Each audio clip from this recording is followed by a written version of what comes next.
The NPR network has always been powered by the people it serves, not by shareholders or special interests, but by people like you and me who believe in a free and independent press. 1 year ago this month, Congress eliminated federal funding for public media. Together, we continue the kind of journalism that we, the public, rely on. Please give today at donate.npr.org. What's good, y'all? You are listening to Code Switch, the show about race and identity from NPR. I'm Gene Demby. A whole lot of people have spent the last year plus boycotting Target. The African-American community spends upwards of $12 million a day at Target. And so we thought that the one that was the most trafficked should be the focus of our media attention. The big box retailer Target is reeling. Sales have stalled, its stock price has plunged, and the company faces growing backlash months after rolling back its diversity, equity, and inclusion, or DEI, initiatives. And now that year-long boycott is over. So thank you for praying with us, marching with us, and standing with us. And stay tuned for the next fight. But this fight for us has now reached its conclusion. But has it really, y'all? Has it, though? That voice you just heard belongs to the Reverend Jamal Bryant. He's kind of a celebrity pastor who was one of the people behind the proposed boycott of Target back in 2025. Originally, it was supposed to be a 40-day Target fast by Black consumers, and it ended up going on a lot longer and growing beyond the initial pledgees. In fact, several Latino organizations called for a similar moratorium on shopping at Target. The organizers of this boycott were so activated because Target, like a lot of other big corporations, had made a bunch of pledges and commitments to diversity, equity, and inclusion during the heady days of 2020, when so many people across the country were in the streets protesting the killings of Breonna Taylor and George Floyd at the hands of the police. Target specifically had pledged to increase its Black workforce by 20% across the company, to spend billions of dollars with Black-owned businesses, to add hundreds of products to its shelves from Black-owned vendors, and to give $100 million to help with scholarships for students attending historically Black colleges and universities. But then President Trump returned to the White House with a stated aim of taking a sledgehammer to all things DEI. And obviously he's done that in a lot of ways across the federal government, but he has also threatened to use the power of the federal government to go after private corporations with diversity initiatives, which brings us back to Target, because Target and a lot of other companies announced at around the time that Trump was getting back in office that they were backing off their pledges for DEI.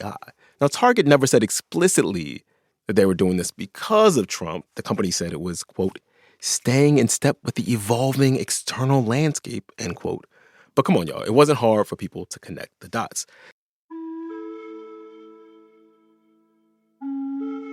By the way, we hollered at Target for comment, and they got back to us saying, quote, Target is more committed than ever to creating growth and opportunity for all, end quote.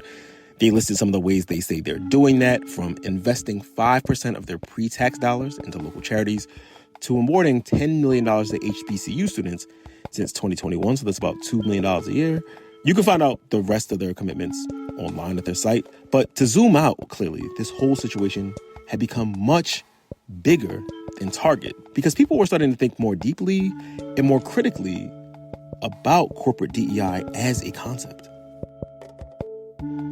Corporate DEI has become another partisan battleground, right? And signaling that you're pro or anti-DEI has become a kind of ideological litmus test. But while I think it's safe to say we're generally familiar with the kind of arguments that conservatives have made against DEI, that it gives a leg up to minorities and de-emphasizes, air quote, merit. Less time has been given over to arguments against DEI that come from folks who are firmly on the left. Like, isn't this whole kerfuffle, this fracas, this hullabaloo about the Target boycott just getting people to focus on what are actually pretty small bore corporate initiatives that make for good press, but that don't actually call for having to change, say, the economic conditions for Target's hundreds of thousands of retail employees? So I think part of the reason why anti-racism, especially in 2020, around the George Floyd protests, became so palatable to corporations and, wealthy individuals and philanthropic institutions and other institutions and individuals in these massive positions of power is because they saw that it was a way to call for change in a way that would ultimately protect their own interests. That's Jennifer C. Pan. Jennifer is the author of a book called Selling Social Justice: Why the Rich Love Antiracism. And she says that the embrace of DEI and DEI language that we saw in 2020 was not new or novel, and that big business has done some version of this at other crisis points over race in America, like to tamp down public outrage that might ultimately lead people to look more critically at the inequality that is baked into capitalism. And so that's what we're talking about today on this episode. Hate it or love it, is DEI a distraction? On the latest NPR Politics podcast, we separate fact from fiction in President Trump's primetime address on election security. Two things can be true at the same time. We have ignored vulnerabilities in our voting systems for a long time, and there is no evidence the election was rigged in 2020. The truth and the politics behind President Trump's claims about voter fraud on the latest episode of the NPR Politics podcast. Every episode of It's Been a Minute, NPR's What's Happening in Culture podcast starts by asking 3 questions. Who? How? Why now? If the culture's asking it, we're talking about it. At NPR, we stand for your right to be curious and indulge your cultural curiosity. Follow It's Been a Minute wherever you get your podcasts, and we'll break down the zeitgeisty topics that are filling your feed. Everyone wants to know if AI is conscious, but consciousness is really hard to define. It's the experience we're having right now. What it is like to eat chocolate or to look at the blue sky. So how do we know who or what is conscious? Check out the new ways scientists are finding to measure the elusive phenomenon on shortwave. Listen on the NPR app or wherever you get your podcasts. Okay, so we are at this moment, Jennifer, where the Trump administration is fixated on getting rid of anything that has the whiff of DEI. You are a critic of DEI too, but you're coming at it from a very different place. So can you tell us what you see as the problems with DEI? Right. So first off the bat, I want to mention something that I think has gone a little bit underreported in all of the back and forth on DEI. And that's simply that DEI programs don't work. Or they don't work very well. And what I mean by that is when you look at the promises that DEI programs make, they say that they're going to make workplaces more diverse. They say that they're going to elevate people of color to managerial positions. They say that they're going to make things more fair in the workplace. They're going to help close pay gaps between men and women, pay gaps between Black workers and white workers. Mm-hmm. And we actually have a pretty robust body of evidence on the efficacy of these programs because we've had diversity management in this country, at least since the 1960s and the 1964 Civil Rights Act, right?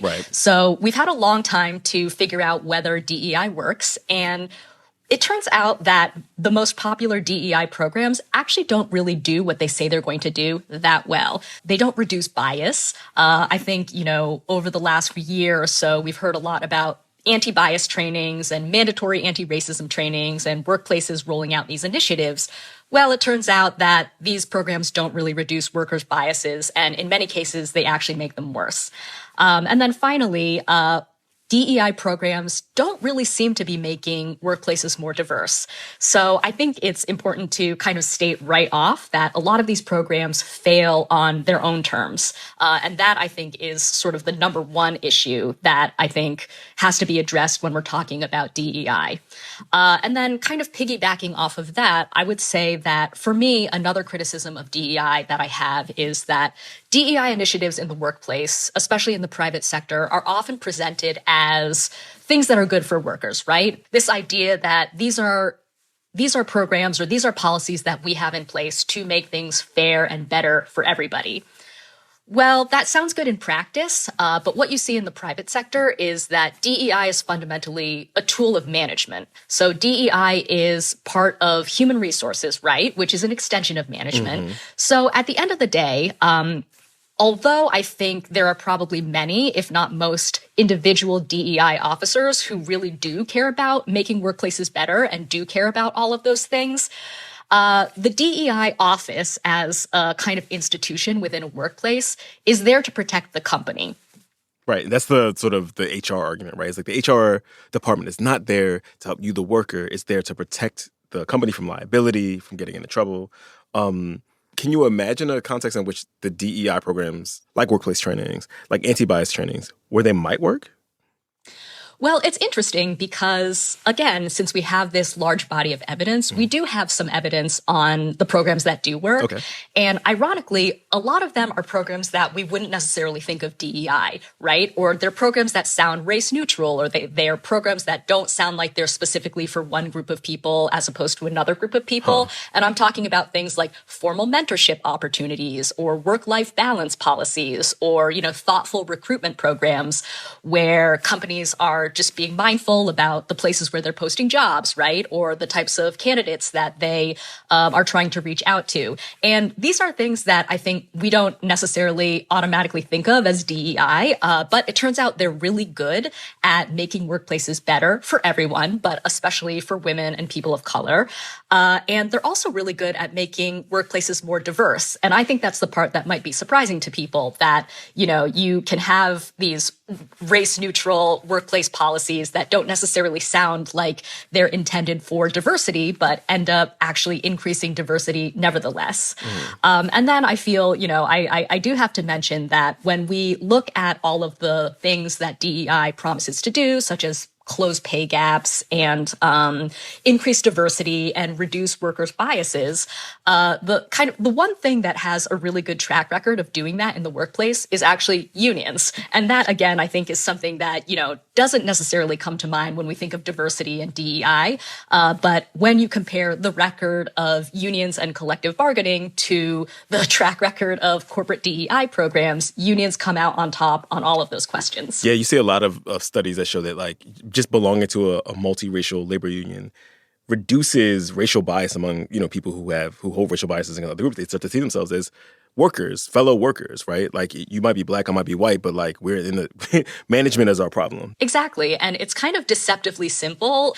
And, even without the context of a union, there's other management research that shows that this happens in other contexts as well. So again, in workplaces, even if they don't have a union, if you kind of get everybody together working on a project and the outcome of that project depends on people finding a way to bridge whatever differences may have come up before, it tends to be really effective. And as you mentioned, the union is just kind of the most surefire or the most formalized way of making that happen. The subtitle of your book is called Why the Rich Love Antiracism. So, okay, in your view, why do the rich love antiracism in the language of DEI?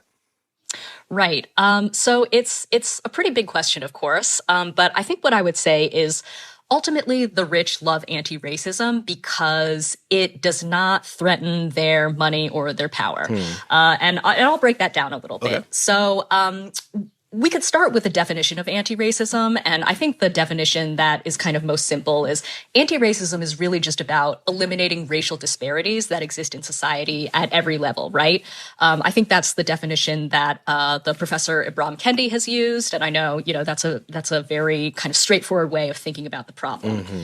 Well, so I think where that gets sticky is you can technically have a society in which all of those racial disparities are eliminated, but which is still incredibly economically unequal, right? So you can have a society in which the top 1% controls 90% of the resources, 90% of the wealth, and has all the power. But if that top 1% is 13% Black and, 20% Latino and 50% women and so on and so forth, then technically that is an equitable society. It's just not an equal one. So I think part of the reason why anti-racism, especially in 2020 around the George Floyd protests, became so palatable to corporations and, wealthy individuals and philanthropic institutions and other institutions and individuals in these massive positions of power is because they saw that it was a way to call for change at a moment when things were, very, very uncertain, very precarious, very kind of a mess, for lack of a better word, but at the same time call for change in a way that would ultimately protect their own interests. You write in the book that during this racial reckoning of 2020, which you just mentioned, that it, quote, wasn't American working families or even most Black Americans who stood up to gain from that moment, urgent and righteous as it seemed that summer. Instead, it was the ruling class that would emerge not only as a major sponsor of the racial reckoning, but also as its primary beneficiary. Okay, so who is the ruling class? And why did they embrace this moment of like collective frustration and anger around racial injustice?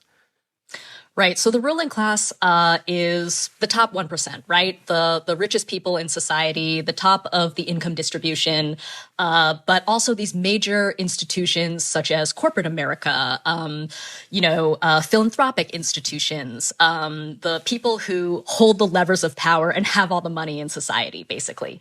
And I think the way in which they benefited from the racial reckoning and kind of this moment of outrage is that they were able to sign on to everything. In my book, I think I say something like corporations donated a collective $340 billion to social justice or to racial justice initiatives as the George Floyd protests were unfolding. And I think it was just a moment that especially large employers felt they could seem like they were on the sides of basically on the side of justice, right? But at the same time, further consolidate their power, further consolidate their hold over employees and over workers, and not actually have to do much in the way of redistributing any of their wealth or changing their practices aside from saying that they were going to do these diversity initiatives, which, as we discussed earlier, are a little bit of a sham. And I think that ultimately, it sort of let them off the hook and helped sort of reaffirm the image that they have of themselves as, forces for good in the world. How did that moment of like largesse from big corporations, from rich philanthropists, allow them to reassert their power? Like, how did they do that? Yeah. So if we go back to DEI, for example, I'm sure you remember in 2020, there was just a whole host of corporations. I mean, pretty much every corporation released a statement on how they were, on the side of racial justice, and they were committed to their Black employees and their Black customers and all of that. But what ended up happening is when they declared this new wave of DEI measures, that allowed them to do things like kind of put forward this PR veneer of we're doing good already, so we don't really need any more government oversight in order to force us to treat our workers well or pay taxes or anything. And I remember back during the Biden administration, Lina Khan, in case y'all don't know, was the commissioner of the Federal Trade Commission under President Biden. She had a really interesting speech where she talked about how some corporations had come to her and they had been like, we really want you to approve our merger, and we want you to do that because we are really good. We do DEI, we have all of these ESG measures, so that is a reason why you should approve this merger and basically give us more power and give us more leeway. Can you define ESG just for our listeners? What is ESG? So ESG is basically environmental, social, and corporate governance policies. And what that is that's basically all of the policies that corporations put forward that they say are green or, that are good for workers. It's a component of what's known as stakeholder capitalism, which is this idea that corporations can do well by doing good, right? Mm-hmm. Or that corporations can be trusted to protect the environment and deliver rights to their workers and create fair and diverse workplaces without the government kind of coming down on them or, without paying more taxes or without labor unions. Mm-hmm. You point out that in 2020, companies went so far as to embrace reparations, right? What do those calls look like? And how much traction did they get, really? Right. Well, I mean, it's interesting because if you think about it, the call for reparations, that's not something that corporations themselves would necessarily have to pay, right? Especially if we think about reparations as coming from the government, it's unclear whether something like reparations would really hurt their bottom line when push comes to shove, which I think is one of the things I get at in my book, or one of the things that I want to try to point out, that, we can hear these demands for racial justice or for redistribution. But I think it's important to keep in mind, like, who's actually going to have to pay, right? So I think it was very easy, as you said, for corporations to embrace a lot of this very militant sounding racial justice rhetoric, because at the end of the day, it wasn't really going to hurt their bottom lines. You mentioned that one of the reasons that 2020 was an inflection point and why corporations felt they needed to move on this stuff was because we're at this moment in which people are so distrustful of big corporations, and like there's all this rising inequality. Can you talk a little bit more about that? Yeah. I think it's not really a surprise to anybody that basically since the 70s, things in the U.S. have been becoming incredibly unequal, right? So wages and productivity started to diverge in the 1970s. As a result, today we have a K-shaped economy where the fortunes of the rich they're just getting richer and richer, and the fortunes of everybody else are starting to decline. Wages have been stagnant over this time period. The cost of everything has gone up, especially now. I think people are really feeling it. And to make matters worse, I think that we see the two political parties kind of converging on economics, right? So over the 90s, you see the Democrats famously adopting these neoliberal policies such as implementing NAFTA, welfare reform, rolling back social spending, deregulating the banks and telecommunications industries. And as a result, things now are very unequal. As I said before, the 1% is kind of capturing any new economic gains, and everybody else is sort of left to divide the crumbs. And I think in that moment, we do see a lot of rising anger and rising dissatisfaction with the status quo. You could argue that this is sort of what helped Donald Trump get elected both times. This is why Bernie Sanders kind of became an unexpected hit. So there's a lot of just rising discontent with the way things are going. And so with the kind of political status quo in question and people sort of rumbling about, well, why is it that society is so unequal, and why is it that corporations don't pay any taxes, whereas I'm here trying to make ends meet? I think that there was just a lot of simmering discontent sort of happening across society in very diffuse ways. In addition to that, the economy was also stagnating, right? So, corporations for the last 30 or 40 years, basically over the same time period, have been hoarding their wealth. They have been outsourcing jobs. They've been getting all of these tax cuts, but at the same time, they're not really investing their soaring profits back into the company. They're not raising workers' wages. They're really not even investing in that much new production, right? It really was an inflection point where corporations thought, well, we have a chance to do something now, and we'd rather do it ourselves. We'd rather say that we're going to do these DEI programs, and we'd rather give $340 billion of our money to various racial justice efforts than have the government crack down on us and tell us what to do. When we come back, I think for a lot of American history, class and race were probably closer proxies to each other than they are now. But in this day and age, I think some of those differences get papered over when we're only talking about race. That's coming up. Stay with us. This week on Consider This, what more have we learned about Todd Blanche, President Trump's pick for Attorney General? Are you and President Trump friends?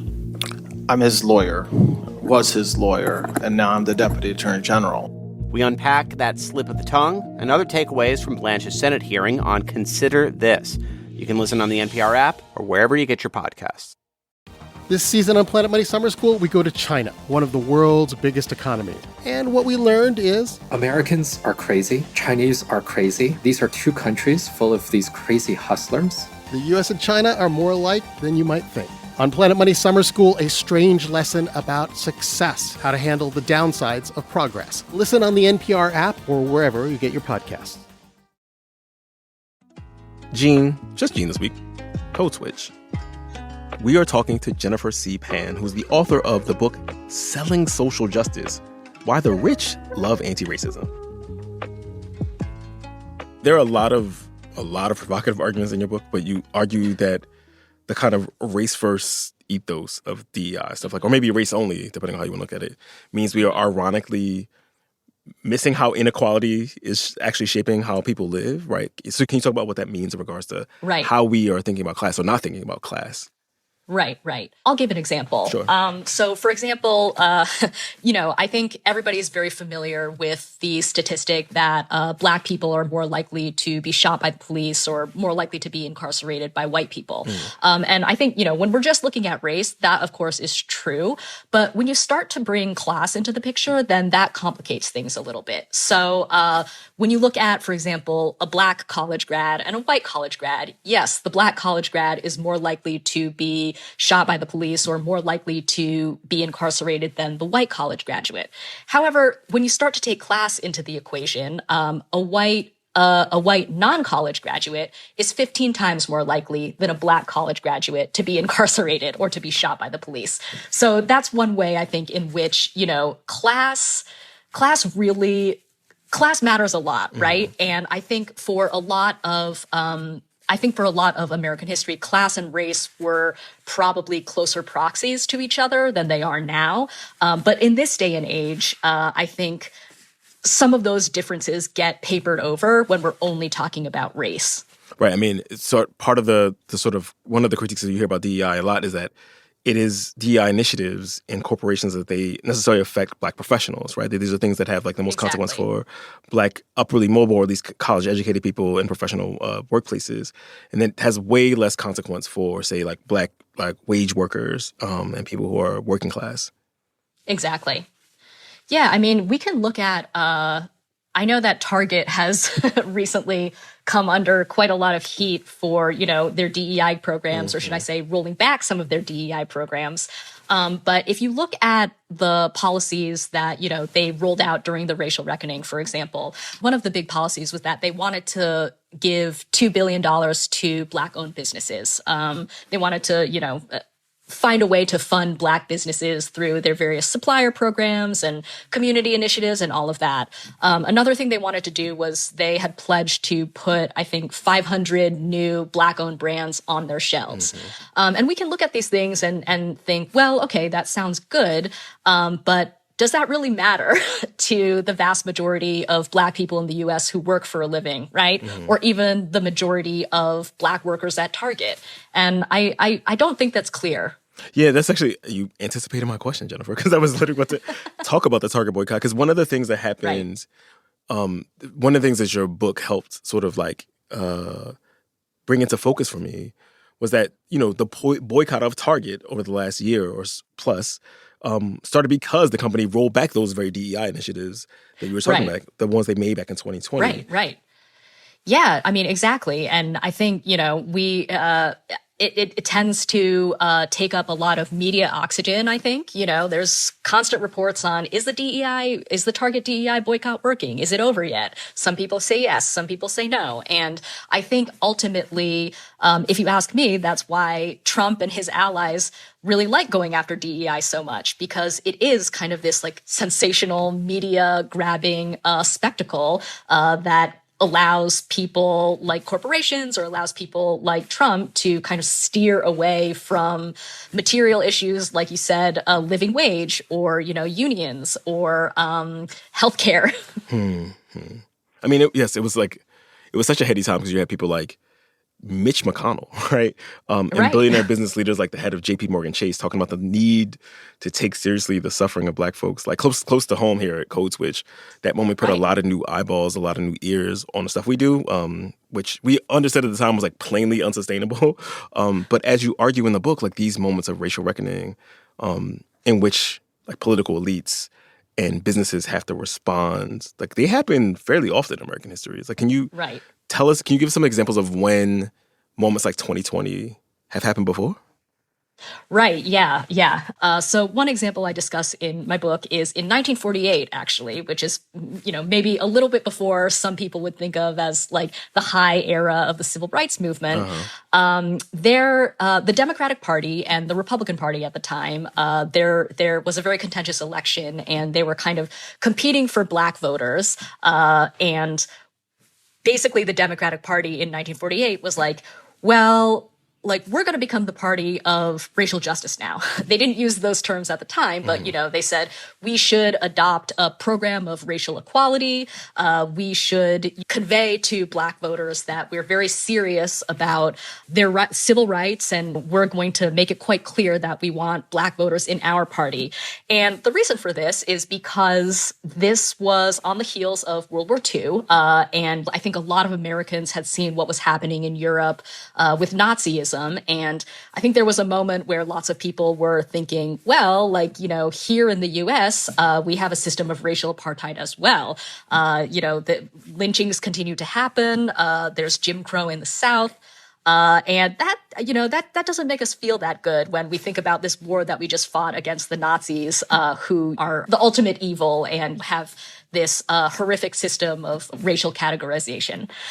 So that racial reckoning in the 1940s was in a way an attempt to rehabilitate this idea of America as a multiracial democracy, right? And so that just goes to show that these moments, I think, speak to anxieties at the time, and then become ways to sort of rehabilitate a certain part of society, whether that's, this ideal of America as kind of this shining democracy in the world, or in the case of 2020, this idea that, the capitalist system is actually working fine, and what we need is to just make it more diverse.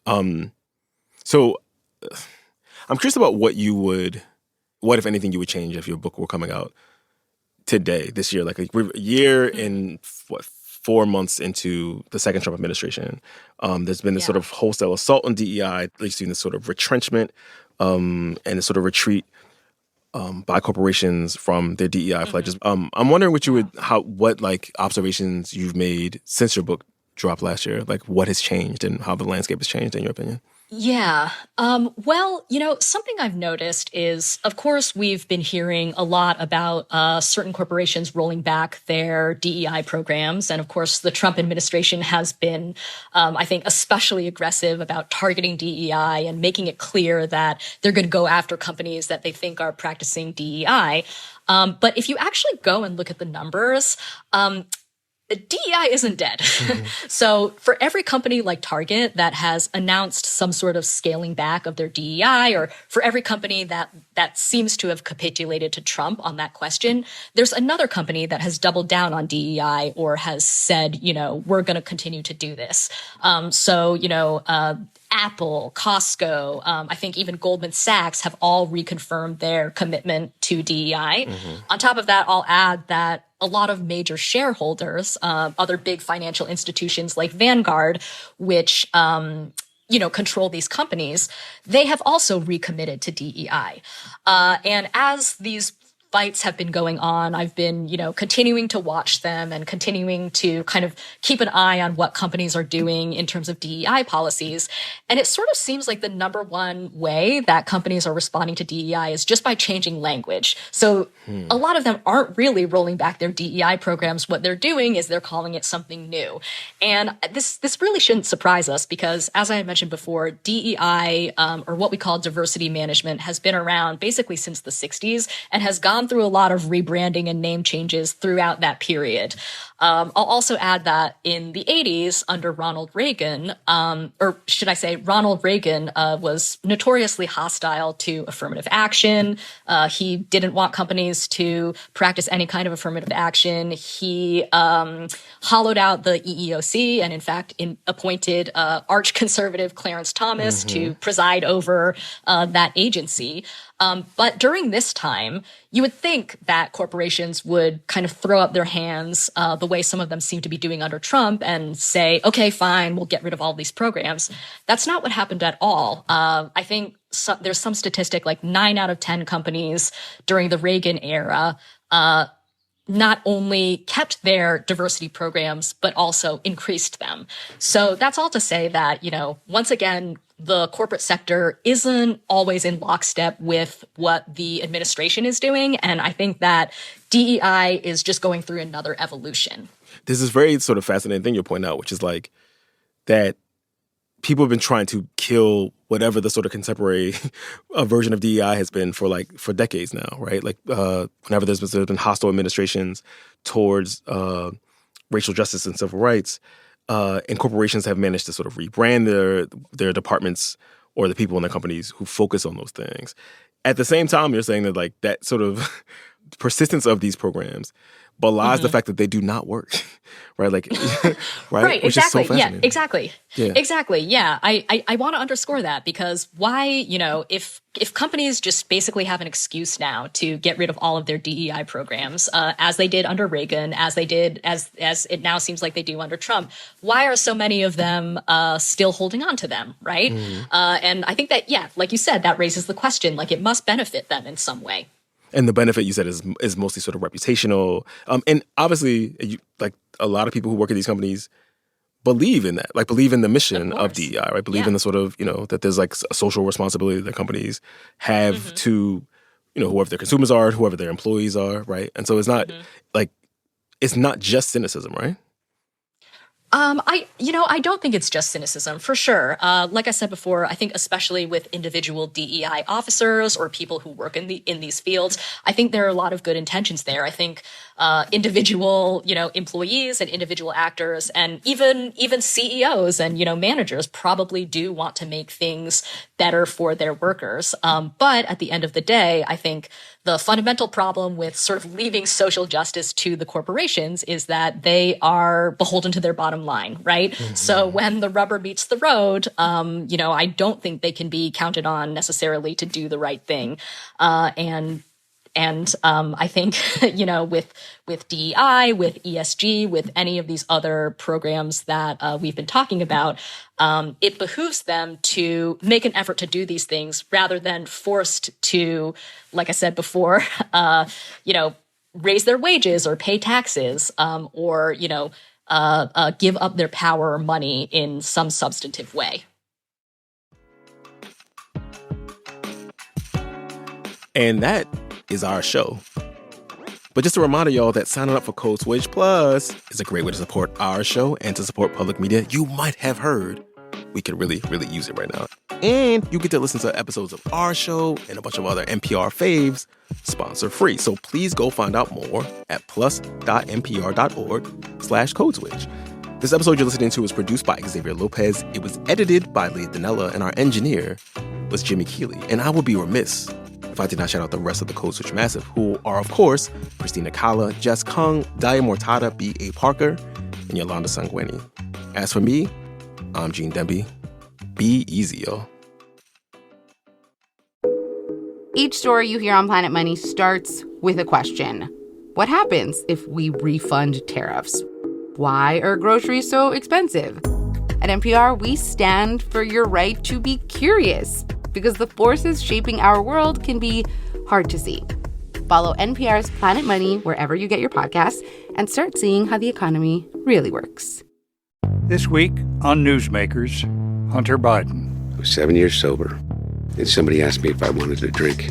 And 10 years later, I woke up in a motel with a crack pipe. A spiral of addiction and his father's legacy. If my dad had won, he would have kept his word. He would not have pardoned me. Hunter Biden, this week on NPR's Newsmakers. Watch or listen wherever you get podcasts.